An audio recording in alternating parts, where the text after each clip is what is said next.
Yanzu yanda za a yi, ku je ku nemo waɗannan magungunan da za a yi masa aiki, sannan ku biya 100,000. Likita, mu matafiya ne, mun zo wucewa ne muka tarar da mutumin nan ya haɗari a motar shi. Shi ne muka taimaka muka kawo shi nan. Kuma wallahi ba mu da kuɗi. Don Allah doctor ka taimaka. Lallai baran taɓa wannan majinyacin naku ba. Sai an je an kawo waɗannan abubuwan da na rubuta muku. In kuma ba haka ba to ku bar shi ya mutu kawai. Don Allah doctor ka taimaka.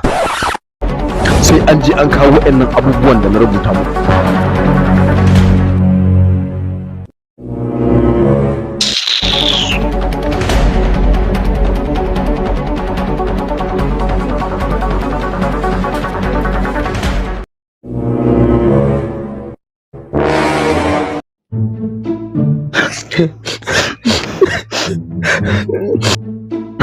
Aikin banza kawai.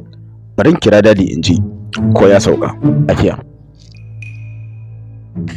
To, me zan ji haka?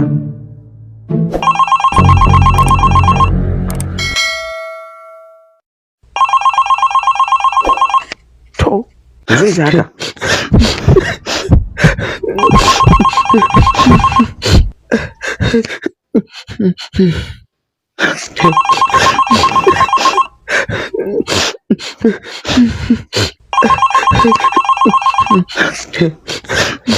Daddy.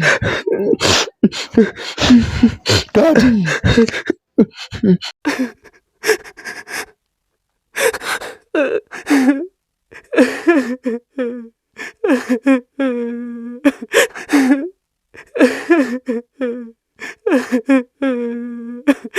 To jama'a, yana da kyau matsalar mutane ta zama tamu.